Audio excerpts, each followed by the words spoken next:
Episode के मध्य में आसमान में हमें एक इंद्रधनुष को टिल्ट होता दिखाया जाता है, जहां ईजे का चेहरा दिखाई देता है। ईजे अपने हाथ में पकड़ी फाइलों को इतनी कसकर पकड़ती है कि उसकी नकल सफेद पड़ जाती है। फिर अचानक दरवाजा खुलने की आवाज आती है। सुबिन सामने खड़ा है। उसने एक कैजुअल शर्ट पहन रखी है, आंखों में थकान, लेकिन नीचे फिर भी बहुत खूबसूरत लग रही है। सुबिन हल्की आवाज में, ईजे तुम यहाँ इस वक्त? मुझे यकीन नहीं हो रहा है, क्या तुम सच में? ईजे बिना पलक झपकाए ठंडे लहजे में, अपनी इस गलत फहमी को यही खत्म कर दो। सुबिन, मैंने तुम्हारे लिए तुम्हारे ही पसंद की मोबाइल चाय लाई है। ईजे बहुत काटते हुए, मुझे तुम्हारी चाय और तुम्हारी मेहरबानी में कोई दिलचस्पी नहीं है। मैं यहाँ अपनी कंपनी और अपने बॉस के कहने पर आई हूँ। उन्हें तुम्हारे साथ फॉलो अप इंटरव्यू चाहिए। सुबिन उनकी आंखों में देखते हुए धीमी आवाज में, और अगर मैं मना कर दूं तो? ईजे गंभीरता से, तो मैं अपने बॉस से जाकर कह दूंगी कि डायरेक्टर हॉन सुबिन के पास काम के सिवा फिजूल की बातों के लिए समय है, लेकिन एक प्रोफेशनल इंटरव्यू के लिए नहीं। अब फैसला तुम्हारा है। सुबिन कुछ पल ईजे को देखता है, फिर दरवाजा पूरा खोलकर पीछे हट जाता है। सुबिन, अंदर आओ।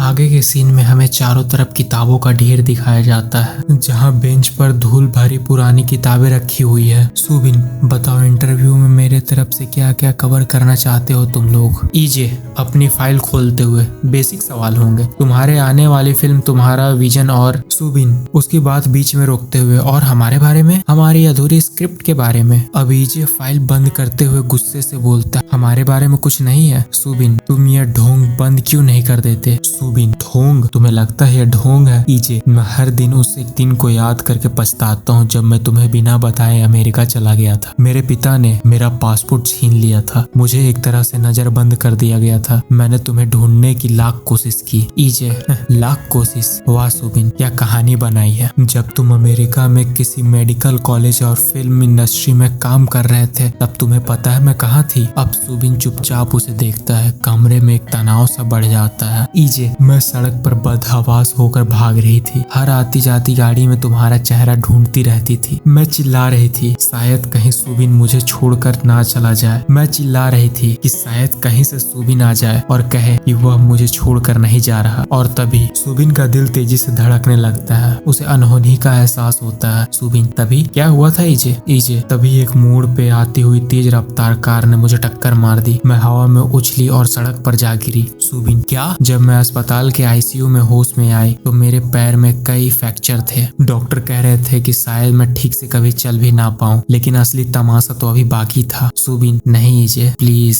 ईजे, जिस वक्त मैं अपनी जिंदगी की भीख मांग रही थी, उसी अस्पताल के दूसरे कमरे में मेरे पापा ने आखिरी सांस ली। मेरे एक्सीडेंट की खबर सुन के उन्हें हार्ट अटैक आया और वो भी बगल वाले कमरे में अपना दम तोड़ दिए। सुबिन के पैरों तले से जमीन निकल जाती है। वो अपनी जगह पर जम जाता है। ईजे, एक ही हफ्ते में मैंने अपना पहला प्यार खोया और अंत में फिल्म मेकर बनने का सपना भी खो दिया जो मैंने तुम्हारे साथ देखा था। अब समय से 8 साल पहले हमें एक अस्पताल का दृश्य दिखाया जाता है, जहां 20 साल की ईजे एक व्हील चेयर पर बैठी हुई है। उसके पैरों में भारी प्लास्टर लगा हुआ है और उनकी माँ कोने में बैठ के जोरों से रो रही है। और टेबल पर ईजे का वो कैमरा रखा हुआ है जिसे उसके पिता ने तोहफे में दिया था। वह कैमरा पूरी तरीका से टूटा हुआ है। उसकी आंखों में कोई रोशनी नहीं, कोई सपना नहीं बचा है। सुबिन अपनी आंखों से आंसुओं को रोक नहीं पाता। उसका पूरा शरीर कांप रहा था। वह अपनी गलती को बोझ मान रहा था कि मैं उसे छोड़कर क्यों अमेरिका गया। सुबिन अब बिलखते हुए, मुझे सच में कुछ नहीं पता था। ईजे, मुझे माफ कर दो। काश मैं उस दिन उस प्लेन में ना बैठा होता। काश मैं मर गया होता उस दिन। अब ईजे को दिखाया जाता है जो सुबिन को बिना किसी हमदर्द के देख रही थी। ईजे, घुटने टेकने से मेरा बीता हुआ वक्त वापस नहीं आ जाएगा ईजे। ना मेरे पापा वापस आएंगे, ना मेरा टूटा हुआ सपना वापस आएगा। सुबिन उसका हाथ पकड़ने की कोशिश करता है। मैं सब ठीक कर दूंगा। मैं तुम्हें तुम्हारा वो हक दूंगा। तुम्हारी फिल्म बनाऊंगा। ईजे झटके से अपना हाथ पीछे खींच लेती है। मुझे तुमसे कोई भीख नहीं चाहिए। और रही बात इंटरव्यू की, तो वो मेरी एक नौकरी है। कल सुबह 10 बजे हमारे सेट पर पहुंच जाना। कल सुबह 10 बजे हमारे सेट पर पहुंच जाना। अगर तुम नहीं आए तो मैं समझूंगी कि हान सुबिन सिर्फ बातें बनाना जानता है, काम करना नहीं। ईजे पीछे मुड़ती और तेजी से अपने कमरे की ओर चली जाती है। सुबिन फर्श पर अकेले बैठा रोता रहता है। अब सीन काट के सुबह के 9:30 बजे हमें दफ्तर के पास दिखाया जाता है, जहाँ ईजे अपने डेस्क पर लैपटॉप पे कुछ काम कर रही थी। उसके चेहरे पे थकान साफ दिख रहा था। तभी उसकी बॉस मिनसू उसके पास आती है। मिनसू, ईजे तुमने क्या जादू कर दिया यार। ईजे, क्या हुआ मैम। मिनसू, डायरेक्टर सुबिन की लीगल टीम का फोन आया था, उन्होंने इंटरव्यू के लिए तो हाँ कह दी है, साथ ही हमारी कंपनी में अगली फिल्म की साइन भी कर दी है। ईजे, क्या। मिनसू, और सबसे बड़ी बात, उनकी शर्त है कि इस प्रोजेक्ट की हेड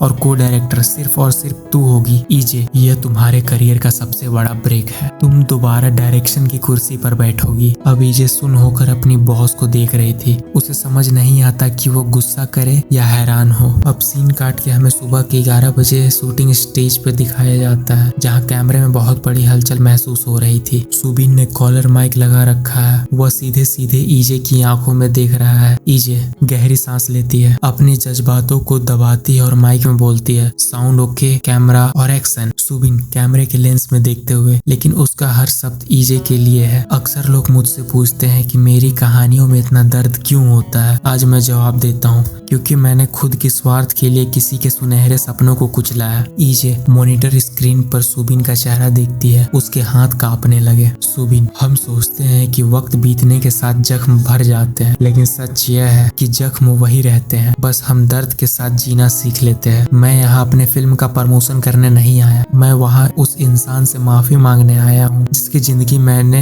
अनजाने में तबाह कर दी। पूरा सेट सन्नाटे में डूब जाता है, क्रू मेंबर्स एक दूसरे को देखने लगते हैं। ईजे की आंख से आंसू निकलकर उसके गालों में बह आती है, वो तुरंत अपना चेहरा फेर लेती है। सुबिन की गहरे आंखों में भरी आंसू को दिखाया जाता है, जिसे वो अपने स्क्रीन पे छुपा रही थी। अब आगे की कहानी में देखना यह है कि क्या सुबिन ईजे से प्यार कर पाती है, क्या दोनों एक दूसरे से प्यार कर पाएंगे।